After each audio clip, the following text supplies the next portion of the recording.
Guys, ഇന്ന് നമ്മുടെ വീട്ടിൽ നൈറ്റ് കഴിക്കാൻ വേണ്ടി ചീനി പുഴുങ്ങിയതാട്ടോ. ചീനി പുഴുങ്ങിയതും ചമ്മന്തി. അച്ഛനാട്ടോ ചീനി നന്നാക്കുന്നത്, അമ്മ അകത്ത് മീൻ നന്നാക്കുന്നുണ്ട്. ഞാൻ വീഡിയോ എടുത്ത് സഹായിക്കുന്നുണ്ട്. എന്തായാലേ കഴുകി വൃത്തിയാക്കി ചീനി നമ്മൾ നേരെ അടപ്പയിലോട്ട് വെച്ചു. വിറകടുപ്പിലാട്ടോ വെച്ചേക്കുന്നത്. ഇത് അവിടെ നിന്ന് നന്നാവട്ടെ. ആ സമയം കൊണ്ട് നമുക്ക് കുറച്ച് ചമ്മന്തി ഉണ്ടാക്കിയിട്ട് വന്നാലോ.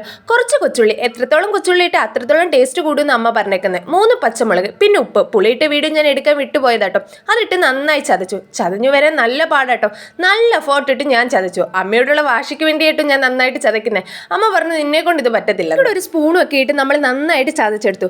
ഫൈനലി നമുക്ക് കിട്ടിയത് ഇങ്ങനെ ആട്ടോ. ഇത് കണ്ടപ്പം തന്നെ എൻ്റെ വായിൽ വെള്ളം വന്നു. ഇത് പിന്നീട് നമ്മളൊരു ബൗളിലേക്ക് മാറ്റണ്ടായോ. ഇനി ഇത് കഴിഞ്ഞിട്ട് പരിപാടിയുണ്ട്. മെയിൻ ഐറ്റം ഇത് കഴിഞ്ഞിട്ടുള്ളത് വരാനിരിക്കുന്നതേ ഉള്ളൂ. നമ്മളൊരു ബൗളിലേക്ക് മാറ്റി. അത് കഴിഞ്ഞ് കുറച്ച് പച്ച വെളിച്ചെണ്ണ തൂക്കിക്കൊടുത്തു. ആ പച്ച വെളിച്ചെണ്ണ തൂക്കിക്കൊടുക്കുമ്പോഴുള്ള മണം എന്നാ മണമാട്ടോ. അത് നന്നായിട്ട് വെളിച്ചെണ്ണ യോജിക്കുന്നിടം വരെ ഒന്ന് മിക്സ് ആക്കണം. മിക്സ് ആക്കിയത് മൂക്കിൻ്റെ അടുത്തോട്ട് കൊണ്ടുവരുമ്പോൾ തന്നെ നമുക്ക് അന്നേരം തന്നെ കഴിക്കാൻ തോന്നും. നമ്മൾ നേരെ പോയി ഒരു ഇല വെട്ടി നമ്മൾ തയ്യാറാക്കി വെച്ചിരിക്കുന്ന ചീനി അതിലോട്ട് ഇട്ട് സ്പെഷ്യലി നമ്മുടെ ചമ്മന്തി, പിന്നെ അമ്മയുടെ മീൻകറിയും മീൻ വറുത്തതും ഉണ്ടായിട്ടോ.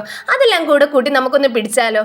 ചൂടോട് കൂടി ഇതൊക്കെ തിന്നുമ്പോൾ വേറൊരു ഫീലാട്ടോ. അപ്പം നമുക്ക് കഴിച്ചു തുടങ്ങിയാലും ഒരു കഷ്ണം ചീനി എടുത്ത് നേരെ ആ ചമ്മന്തിയിലോട്ട് മുക്കി. പിന്നെ അമ്മയുടെ ആ തേങ്ങ അരിച്ച മീൻകറി ഉണ്ട്, ആ മീൻചാറൊക്കെ നല്ല ടേസ്റ്റ് ആട്ടോ. ആ മീൻചാറിനകത്ത് ഒന്ന് മുക്കി നേരെ ഒരു കഷ്ണം വറുത്ത മീനും എടുത്തിട്ട് ആഹാ ഞാൻ നേരെ കഴിക്കാൻ പോട്ടോ. അപ്പോൾ ഇത്രയേ ഉള്ളൂ നമ്മുടെ